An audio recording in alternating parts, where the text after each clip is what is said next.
describes his experiment in search of happiness and success this way. And I set my heart to seek and search out by wisdom concerning all that is done under heaven. I searched in my heart how to gratify my flesh with wine, while guiding my heart with wisdom, and how to lay hold on folly, till I might see what was good for the sons of men to do under heaven all the days of their lives. I made my works great. I built myself houses and planted myself vineyards. I made myself gardens and orchards, and I planted all kinds of fruit trees in them. I made myself water pools from which to water the growing trees of the grove. I acquired male and female servants, and had servants born in my house. Yes, I had greater possessions of herds and flocks than all who were before me in Jerusalem. Solomon went on to say that he collected gold and silver in great abundance.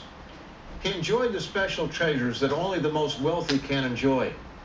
He surrounded himself with music, male and female singers, and all kinds of musical instruments.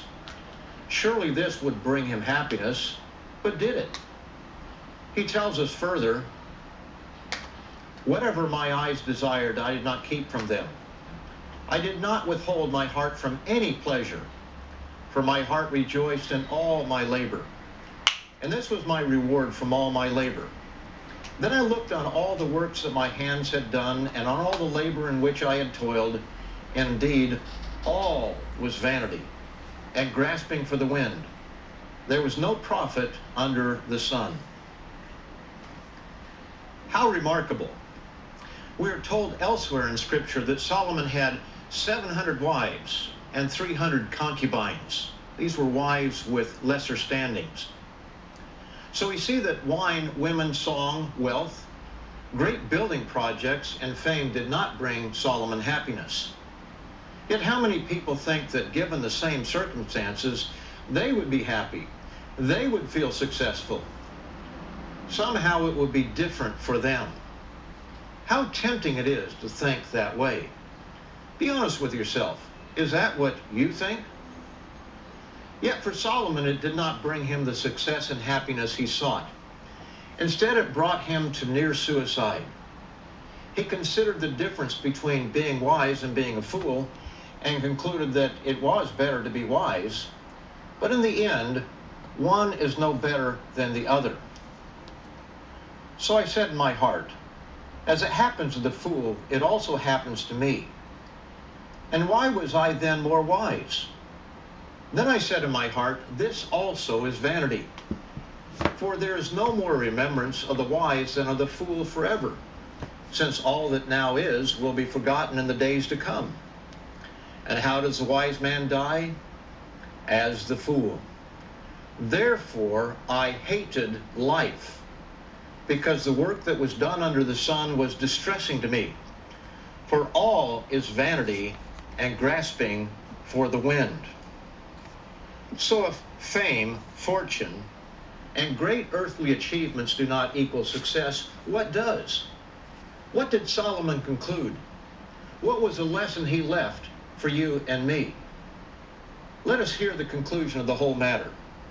Fear God and keep his commandments, for this is man's all. Some years ago, the American pop singer Peggy Lee sang a mournful song titled, "Is That All There Is?" In it, she describes how her house burned down when she was a little girl.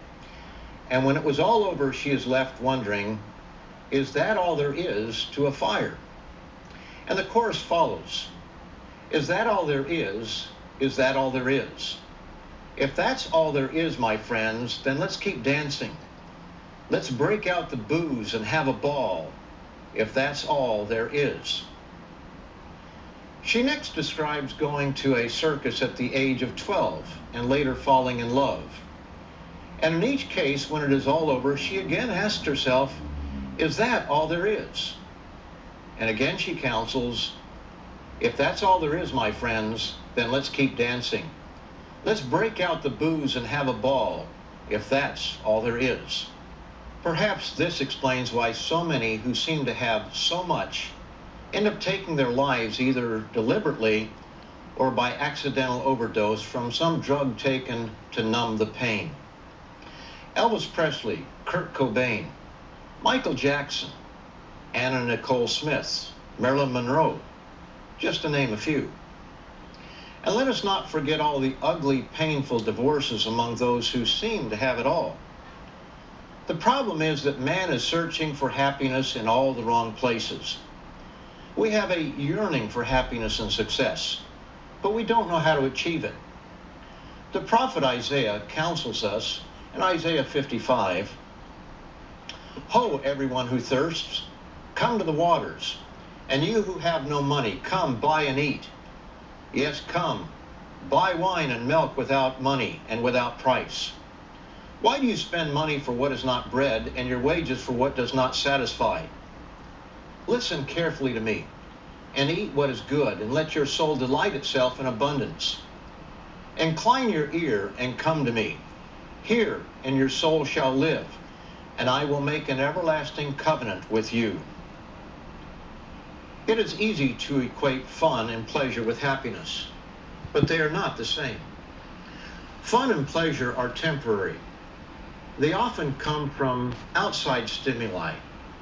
Happiness, on the other hand, comes from within and is the result of having a right understanding of the purpose for life and working in life toward that purpose. When Peggy Lee sang, "Is That All There Is?" it was a recognition that all the things in life we consider so important are not such a big deal after all. She offered no solution to the problem other than getting drunk and seeking temporary pleasure.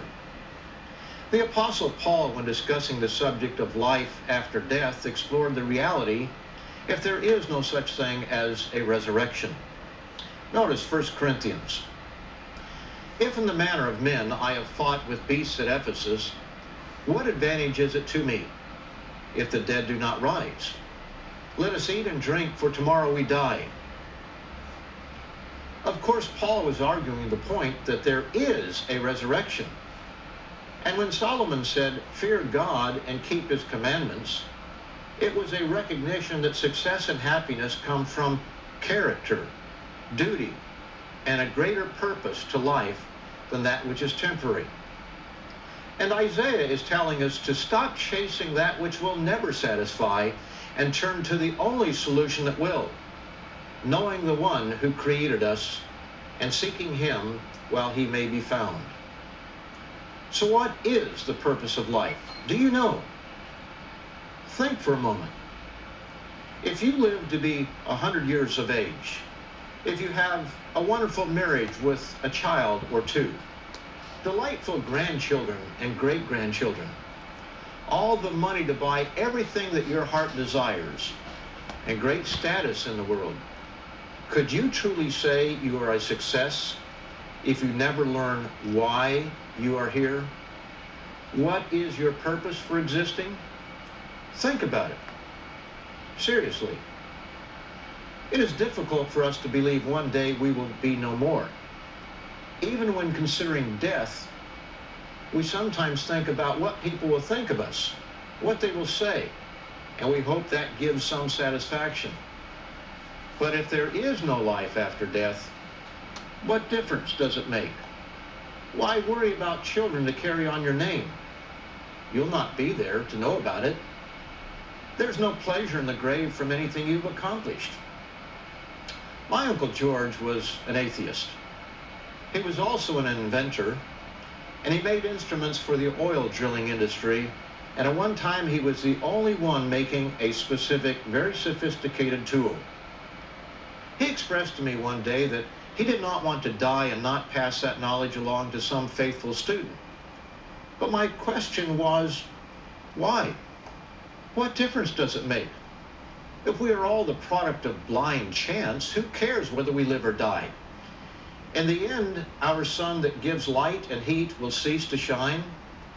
And right now, there does not seem to be any other planet anywhere close by that will take Earth's place.